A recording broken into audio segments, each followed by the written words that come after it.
Bueno, hoy día vamos a tratar sobre bases moleculares del cáncer.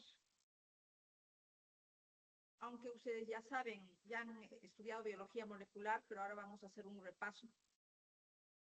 Alteraciones genéticas y epigenéticas.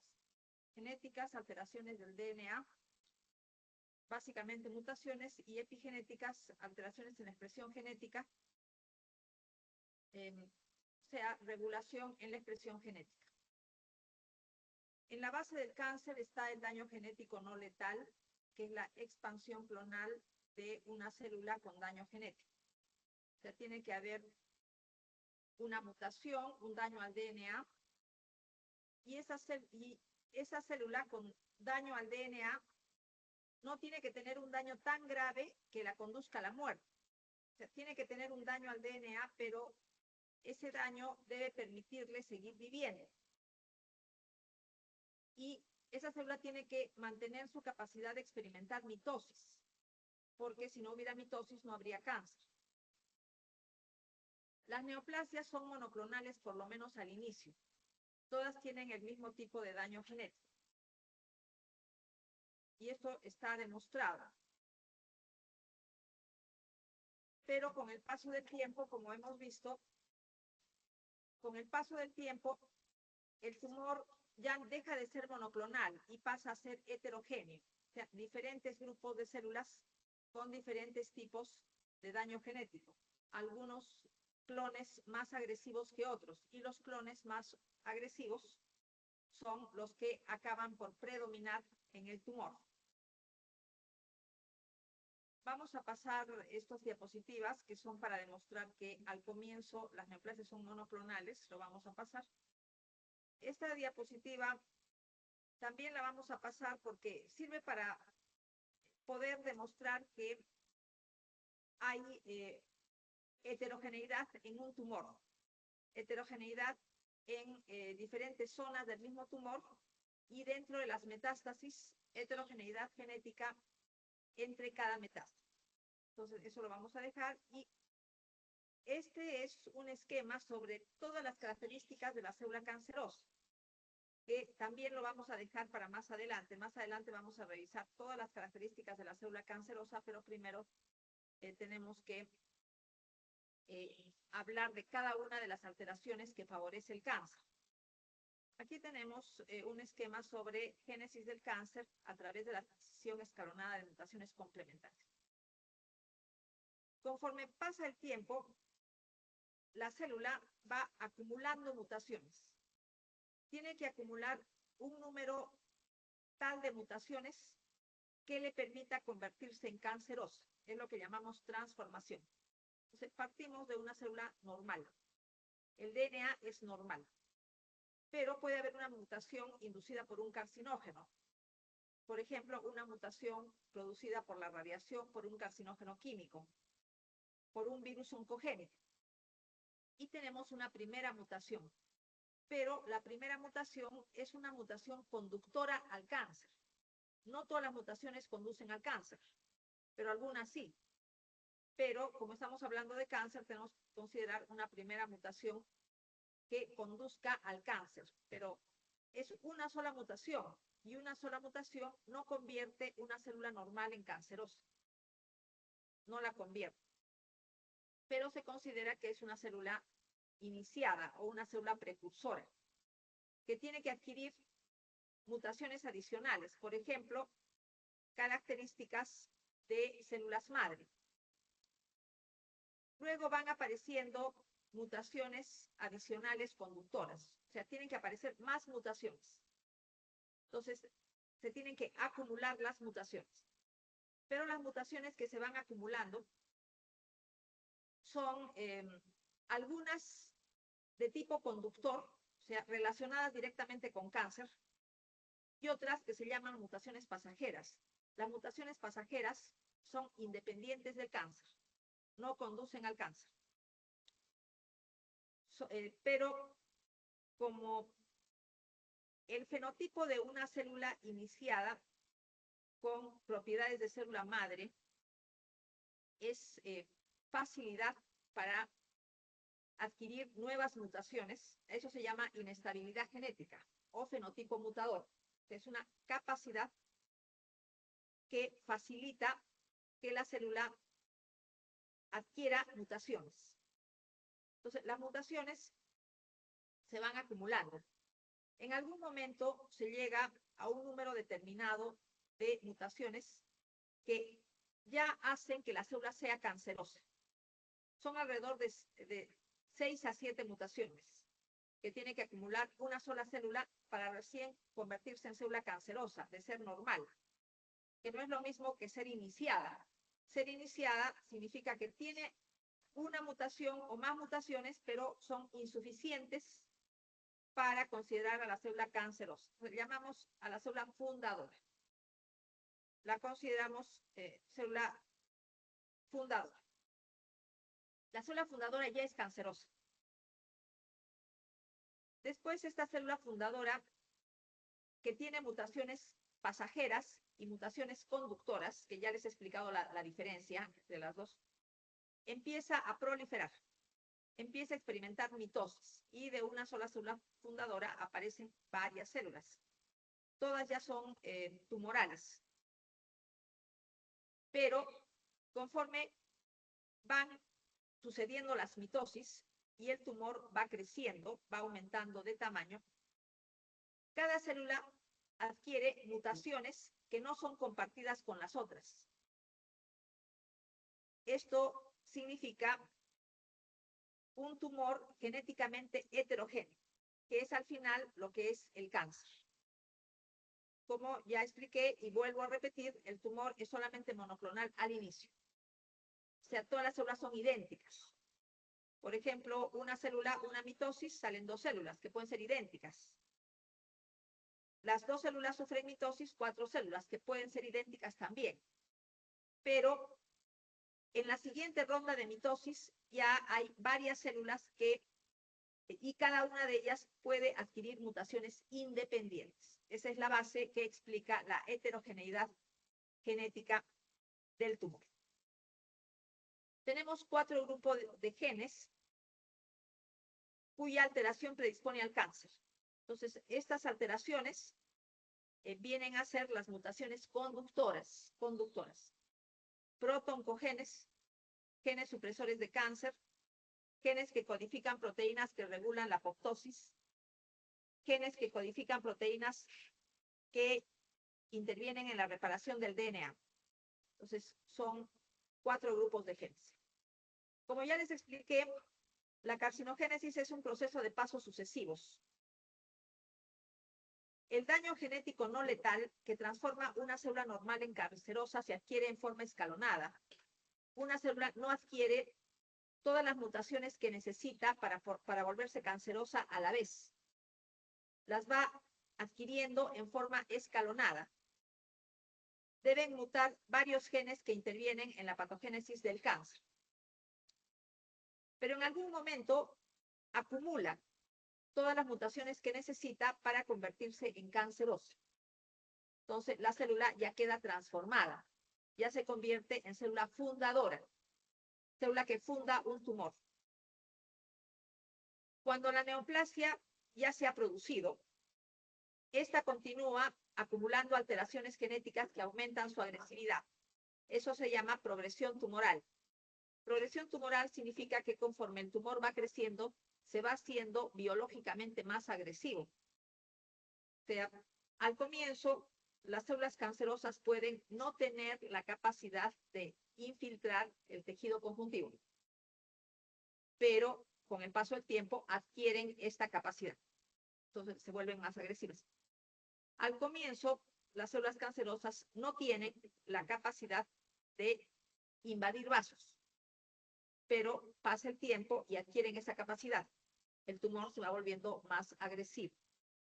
Al comienzo, las células cancerosas pueden sucumbir al ataque de nuestro sistema inmunológico. Con el paso del tiempo, las células cancerosas desarrollan mecanismos para evadir nuestro sistema inmunológico. Eso significa que el tumor se va haciendo biológicamente más agresivo. El conjunto de todas las características que hacen que un tumor sea más agresivo se llama progresión tumoral y es consecuencia de que después de que aparece la célula fundadora se siguen acumulando mutaciones. No quiere decir que el tumor deja de mutar. Las mutaciones continúan. Empezamos con el primer grupo de genes que predisponen al cáncer, protooncogenes. Ligado al concepto de protooncogen está el concepto de oncogen. Entonces, ¿qué cosa es un oncogen? Gen normal o activado que estimula la proliferación celular y procede de la mutación o activación de otro gen normal que se llama protooncogen. Entonces, el protooncogen es un gen normal, pero relacionado con la proliferación celular. La proliferación celular es normal. Las mitosis son normales en nuestras células. Entonces, es normal que haya protooncogenes. Pero estos protooncogenes pueden presentar mutaciones que conduzcan al cáncer. Y cuando suceden estas mutaciones, el protooncogen deja de llamarse protooncogen y se llama oncogen. Se han identificado y secuenciado más de 60 protooncogenes ubicados en diferentes cromosomas. Entonces tenemos acá, el protooncogen es normal, pero puede sufrir mutaciones por carcinógenos, virus oncogénicos, irradiación o mutaciones al azar. Y eso convierte el protooncogen que es normal en un oncogen. Y el oncogen ya es un gen que favorece el cáncer. La expresión de un protooncogen está estrictamente regulada. Intervienen en las mitosis, pero en las mitosis normales. Y están muy controlados. Muchos protooncogenes están sobreexpresados durante ciertas etapas del ciclo celular y relacionados con determinadas fases del desarrollo embrionario, pero esto es normal. Cuando estamos hablando de oncogenes, estamos hablando de sobreexpresión, pero de manera anormal y descontrolada. Esta sobreexpresión durante ciertas etapas del ciclo celular es normal.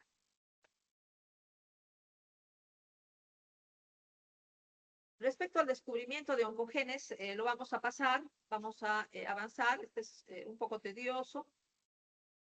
Vamos a continuar con el concepto de que los oncogenes pueden funcionar como genes dominantes. ¿Qué significa eso? Que basta que un solo alelo esté mutado para que la célula quede predispuesta a la transformación neoplásica. Entonces, nosotros tenemos para cada protooncogen 2 alelos. Uno que está, por ejemplo, un protooncogen que esté en el cromosoma 2. Tenemos un alelo que está en el cromosoma 2 que le viene del padre y el otro alelo en el cromosoma 2 que le viene de la madre. Entonces, basta que un solo alelo esté mutado para que la célula quede predispuesta a la transformación neoplásica, aunque el otro esté normal. El sistema inmunitario es capaz de reconocer células que expresan oncogenes y las elimina. Entonces, nuestro sistema inmunológico nos protege de tumores. Y una inmunodeficiencia aún temporal puede permitir la supervivencia y proliferación de tumores. Y aquí tenemos que decir, por ejemplo, la depresión. La depresión causa inmunodeficiencia, ¿no? Y a veces algo que es psicológico, que podemos pensar que no tiene ninguna importancia, puede tener importancia a largo plazo, porque nos convierte en personas sensibles a la aparición de tumores. Los oncogenes son de 5 tipos de proteínas que pueden funcionar como oncogenes. Factores de crecimiento, receptores de factores de crecimiento, proteínas implicadas en la transducción de señales, son proteínas intracitoplasmáticas, factores de transcripción del DNA y reguladores del ciclo celular tipo ciclinas y quinasas dependientes de ciclinas. Vamos a ver ahora ejemplos de cada uno de los tipos de oncogenes. Empezamos con los oncogenes tipo factores de crecimiento. Ejemplo, protooncogen cis. Codifica la cadena beta del factor de crecimiento derivado de plaquetas. Entonces, este es un oncogen tipo factor de crecimiento. Factor de crecimiento transformante alfa, factor de crecimiento insulínico. Estos son ejemplos. Y hay otros más que no los voy a mencionar, epidérmico, etc. Hay varios tipos de factores de crecimiento que funcionan como oncogenes cuando se activan. Por ejemplo, se pueden activar por mutación, una mutación activadora, o se pueden activar por sobreexpresión. Vamos a ver ahora asa autocrina de estimulación del crecimiento. Eso significa que una célula tumoral puede secretar factores de crecimiento para los que tiene receptores. O sea, se estimula a sí misma. Ejemplo, tenemos una célula que fabrica un factor de crecimiento X, por ejemplo, factor de crecimiento epidérmico. Pero la misma célula tiene receptores para el factor de crecimiento epidérmico. Eso quiere decir que la célula se estimula a sí misma. Ella misma produce el factor de crecimiento que la estimula. Esto se llama asa autocrina, de estimulación de crecimiento, de estimulación de la proliferación. Los factores de crecimiento causan cáncer por aumento de la cantidad, sobreexpresión por amplificación o translocación. Simplemente aumento de la cantidad de factores de crecimiento en relación a lo normal puede conducir al cáncer. Solo exceso en cuanto a cantidad. Acá tenemos un circuito autocrino simple. La célula se estimula a sí misma, pero acá tenemos un ejemplo de un circuito autocrino complejo. Entonces, es el caso de una célula que produce factor de crecimiento transformante beta y que tiene receptores para el factor de crecimiento derivado de plaquetas. Entonces, esta es una célula normal, pero el factor de crecimiento transformante beta regula negativamente a los receptores del factor de crecimiento derivado de plaquetas. Entonces, mientras mayor cantidad de factor de crecimiento transformante beta haya, va a haber menor cantidad de receptores del factor de crecimiento derivado de plaquetas. Este es un circuito autocrino completo. Acá hay una regulación negativa. Entonces, tiene que haber acá, para que haya proliferación, una escasa cantidad de factor de crecimiento transformante beta. Escasa cantidad, porque acá hay una regulación negativa. Hay una regulación negativa. Escasa cantidad de factor de crecimiento transformante beta, mayor cantidad de receptores del factor de crecimiento derivado de plaquetas. O sea, acá hay proliferación. Y cuando hay un exceso de factor de crecimiento transformante beta, hay menor cantidad de receptores del factor de crecimiento derivado de plaquetas. Quiere decir que la proliferación está reducida. Es una forma que se denomina circuito autocrino complejo. Este es un esquema para ilustrar nuevamente la estimulación autocrina. La célula produce factores de crecimiento y tiene receptores para lo mismo, para esos mismos factores. Entonces, hay una autoestimulación, es una asa autocrina. La estimulación puede ser de tipo paracrino. O sea, una célula puede producir factores de crecimiento que estimulan a otra, pero solamente produce factores de crecimiento de manera local. O sea, solo estimula a las células que están alrededor de la célula secretoria. Entonces, solamente hay una estimulación local. Se llama estimulación paracrina. Y la estimulación endocrina significa que la célula produce factores de crecimiento que penetran en vasos sanguíneos, pueden circular por la sangre y pueden llegar a otras células que están muy lejos. No solamente una acción local, sino a células. Su influencia llega a células que están lejos, porque los factores de crecimiento llegan por la vía sanguínea. Entonces, esta sería una estimulación endocrina. Oncogenes tipo receptores de factores de crecimiento. Generalmente se insertan en la membrana celular.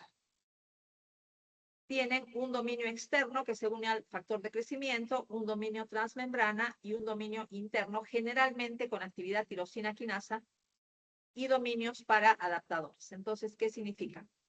Si tenemos el factor de crecimiento siempre es externo, siempre viene del exterior, de fuera de la célula, el factor de crecimiento.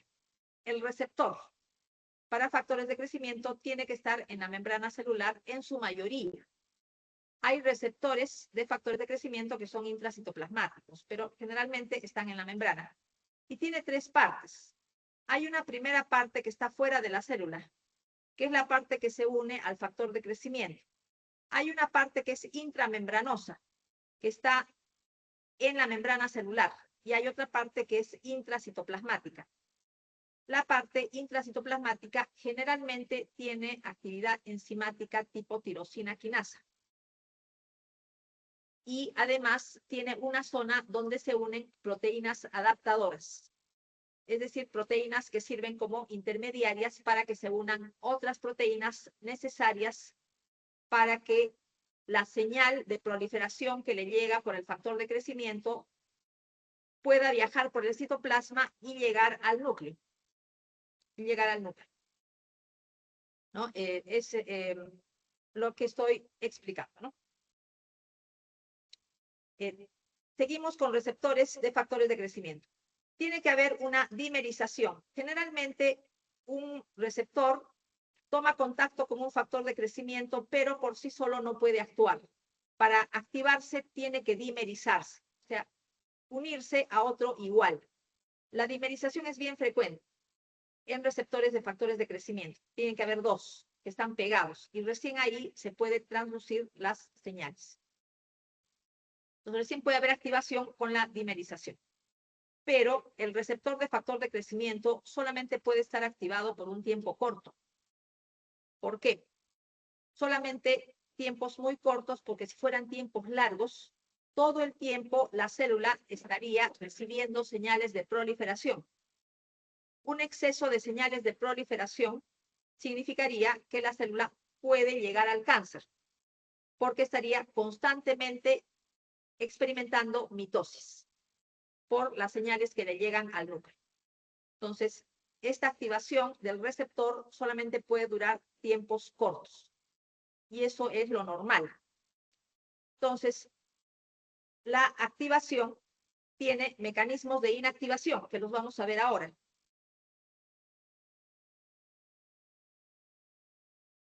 Las mutaciones en los receptores de factores de crecimiento pueden causar activación constante y envío de señales de proliferación a la célula, de manera independiente de factores de crecimiento. Entonces, ¿qué es lo que pasaría si hay una activación constante por mutación? Todo el tiempo habría señales al núcleo de proliferación, y eso significa tumor o también cáncer. Mutaciones en el dominio externo pueden causar dimerización constante. Entonces, el receptor tiene que estar dimerizado, tiene que estar como una estructura doble para estar activo y para enviar señales de proliferación. Entonces, puede actuar, pero inmediatamente se separan los dos miembros del dímero y deja de haber activación. Y eso es lo normal. Sin embargo, algunas mutaciones hacen que los dímeros no puedan separarse. Dímeros que están constantemente unidos significa señales constantes de proliferación. Y eso puede ser consecuencia de una mutación. La dimerización constante significa que se ha alterado la estructura bioquímica del receptor de manera que está constantemente dimerizado. Otra forma de contribución al fenotipo neoplásico es la sobreexpresión por amplificación o translocación. Entonces, en caso de factor de crecimiento, un exceso de factor de crecimiento puede causar cáncer. En el caso de receptores, un exceso de receptores también puede causar cáncer. O sea, una sobreexpresión. un exceso de cantidad de receptores de crecimiento en la membrana celular. Eso también puede causar cáncer y es consecuencia de la sobreexpresión. Ejemplo de oncogenes tipo receptores de factores de crecimiento, proto-oncogen RET. Codifica un receptor para un factor neurotrófico derivado de una línea celular glial, proto-oncogen CFMS. Codifica el receptor de un factor estimulador de colonias importante en médula ósea. Por ejemplo, este proto-oncogen que actúa en médula ósea podría intervenir en leucemias, ¿no? Causando leucemias. Receptores del factor de crecimiento epidérmico, etcétera, ¿no? Tenemos varios ejemplos de oncogenes tipo receptores de factores de crecimiento. Tenemos también oncogenes tipo proteínas implicadas en la transducción de señales. Las más conocidas, proteínas RAS. Son proteínas G pequeñas ligadas a la cara interna de la membrana celular. Tienen la capacidad de fijar GTP, guanosina trifosfato, e hidrolizarlo a GDP, ¿no? Guanosina a difosfato. Cuando están unidos a GTP, la proteína RAS está activa y puede transducir señales. Alteración más frecuente, mutación puntual en codones 12, 59, 61, lo que disminuye la actividad GTPasa. La actividad GTPasa transforma el GTP en GDP.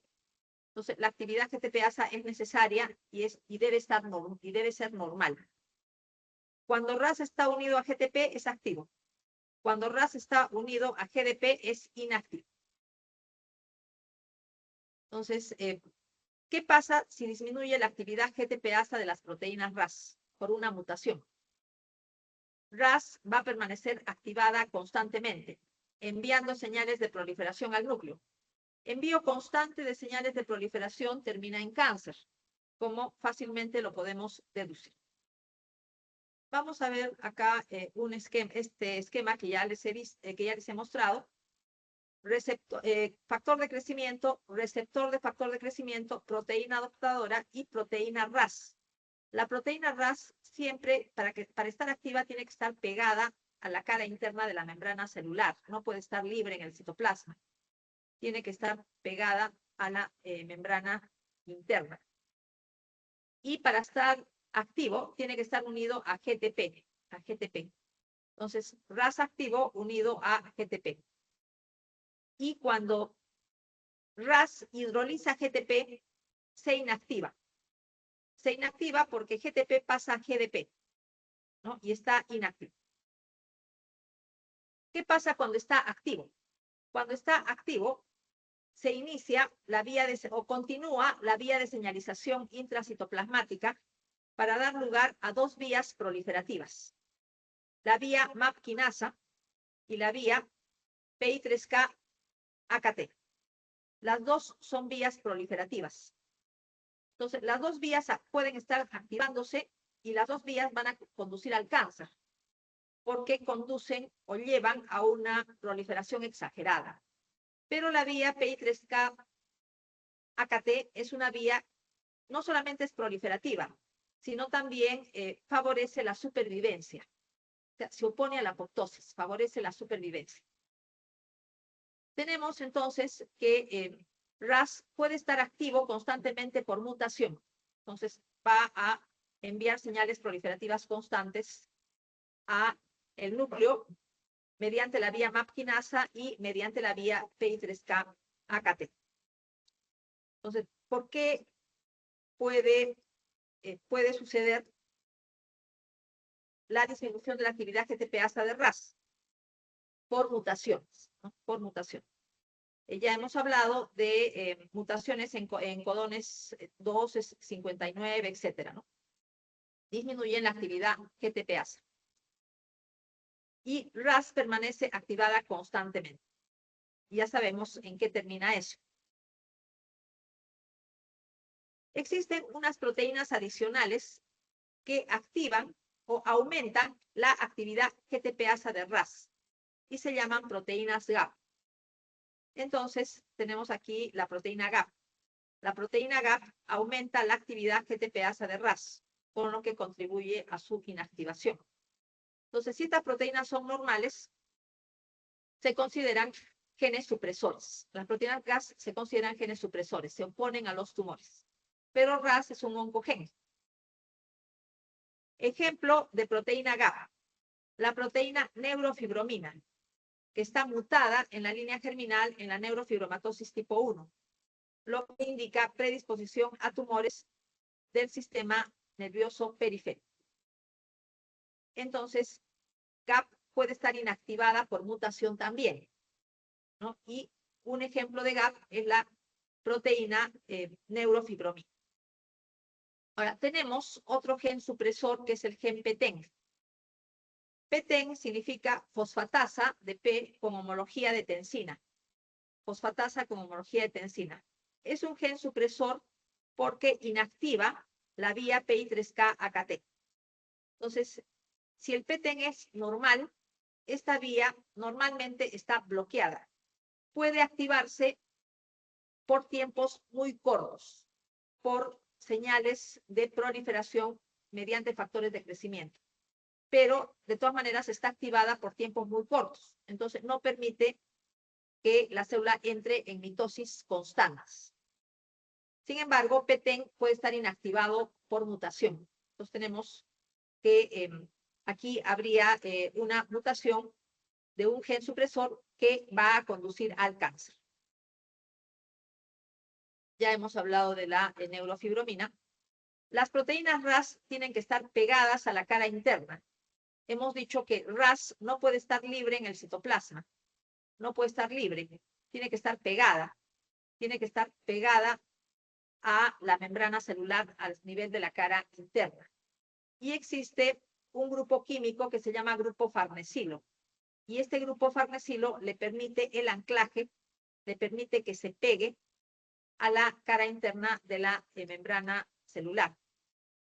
Entonces, se puede inhibir la actividad de la enzima que forma los enlaces correspondientes. La enzima se llama farnesiltransferasa, que forma los enlaces que pegan a RAS a la cara interna de la membrana celular y puede constituir una forma de tratamiento de cáncer, porque RAS libre en el citoplasma ya no va a constituir un peligro para las proliferaciones constantes. Bueno, esto es lo mismo.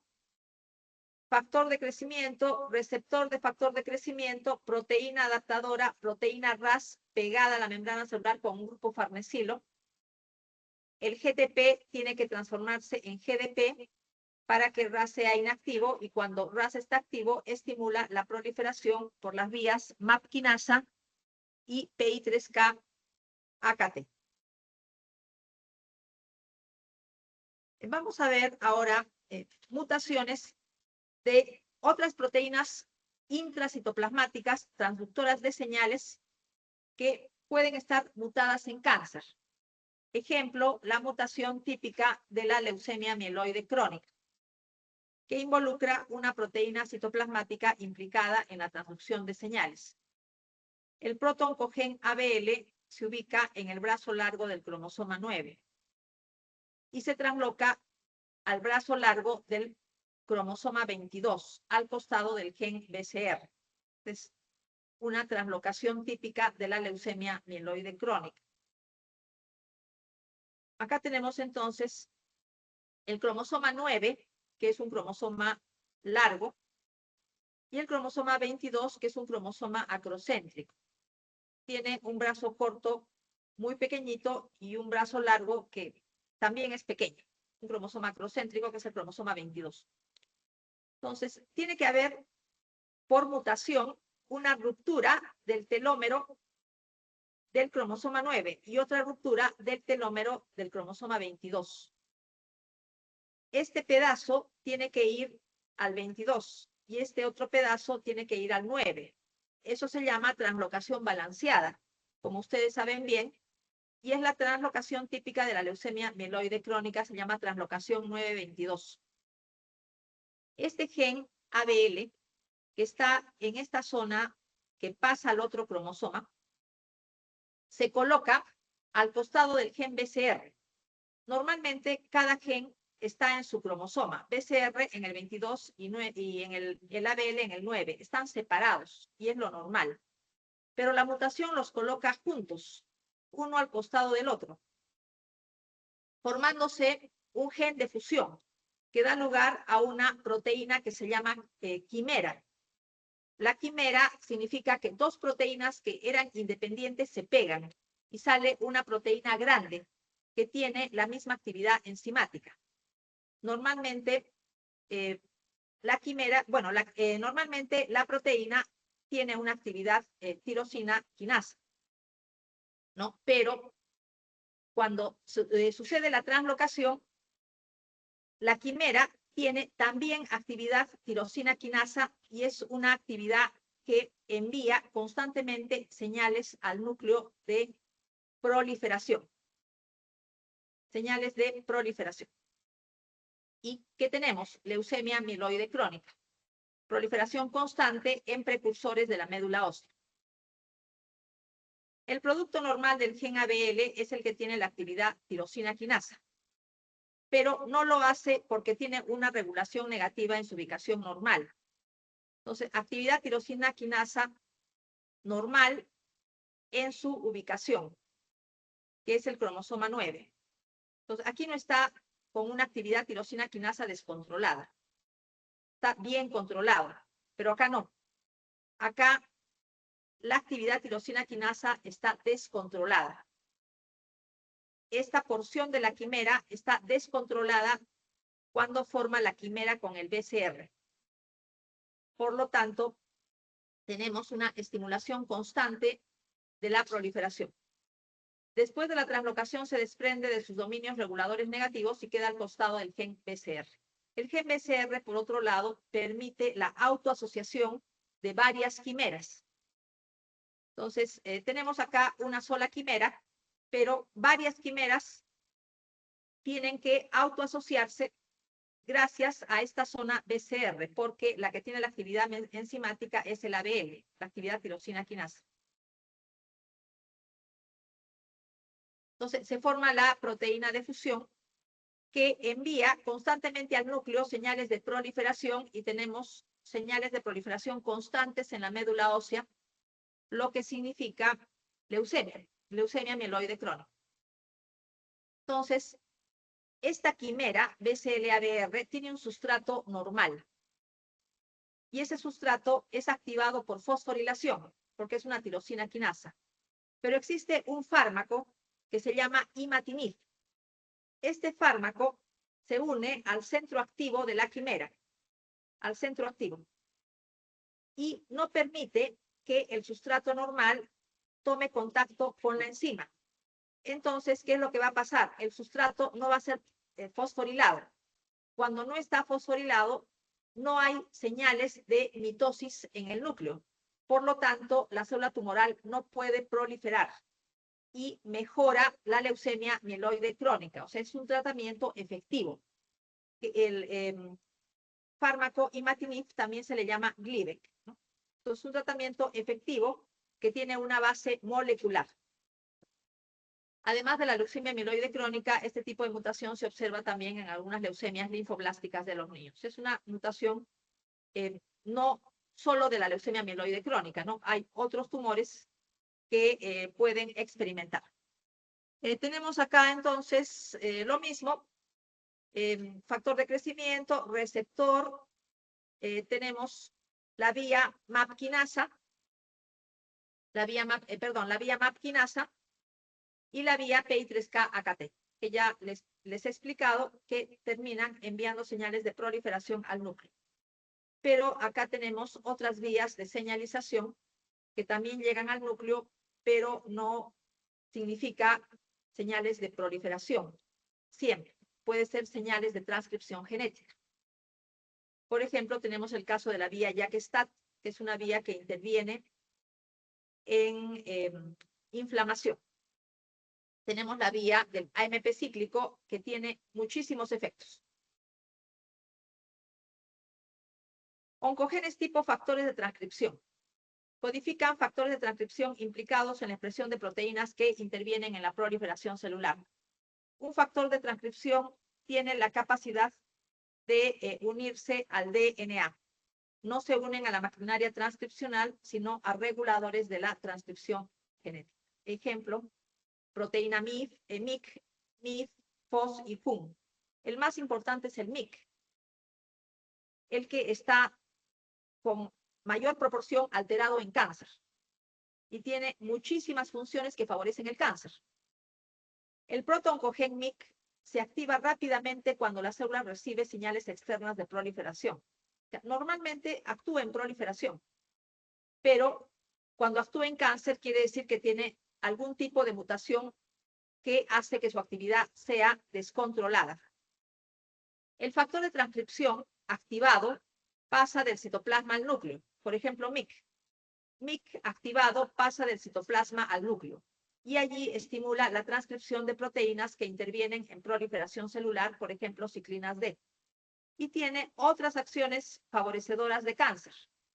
Acetilación de histonas, que favorece la transcripción, adhesión celular reducida y aumento de la movilidad celular, favorece las metástasis, aumento de la síntesis proteica y disminución de la actividad proteasa, aumenta la expresión del RNA ribosómico, lo que ayuda a la célula cancerosa a proliferar. Protooncogen MIC, importantísimo en cáncer. Ya hemos dicho que tiene una intervención en proliferación, pero muchas otras acciones. Aparte de las que ya he mencionado, estimula la expresión de genes que codifican proteínas relacionadas con las características del metabolismo de los tumores. Eso lo vamos a ver más adelante. ¿Qué características tiene el metabolismo de los tumores? Estimula la expresión de telomerasa. Vamos a ver también más adelante de qué manera el aumento de la expresión de la telomerasa contribuye con el cáncer. Estimula la expresión de genes relacionados con características de células madre. La célula cancerosa tiene que tener características de células madre. Eso le ayuda a proliferar. Este es una translocación que sucede en el linfoma de Burkitt, ¿no? Que es un linfoma de linfocitos B. Tenemos que el oncogen MIC está en el cromosoma 8, en el telómero. Y en el cromosoma 14 tenemos a este nivel el gen de la cadena pesada de inmunoglobulinas, el cromosoma 14. Entonces sucede la ruptura cromosómica y este pedazo pasa para acá y este otro pedazo pasa para allá, lo que se llama translocación balanceada. Entonces el protooncogen MIC en la translocación queda al costado del gen de la cadena pesada de inmunoglobulinas en el cromosoma 14. Entonces, en el linfocitos B, el gen de la cadena pesada de inmunoglobulinas está constantemente expresándose, y eso es normal. Pero MIC pasa bajo los controles de transcripción o de expresión de este mismo gen de la cadena pesada de inmunoglobulinas. Entonces, tenemos que MIC va a empezar a expresarse en forma exagerada, solo por la translocación. Entonces, aumento exagerado de la proteína MIC. Evidentemente, esto va a conducir al cáncer, porque hemos dicho que MIC tiene una serie de propiedades que favorecen el cáncer. Tenemos varios tipos de genes MIC. Algunos se activan por translocación, otros se activan por amplificación. Ejemplo, tenemos el gen CMIC, tenemos el gen LMIC y el gen NMIC. El NMIC está amplificado en neuroblastomas. Entonces, ¿qué significa amplificación?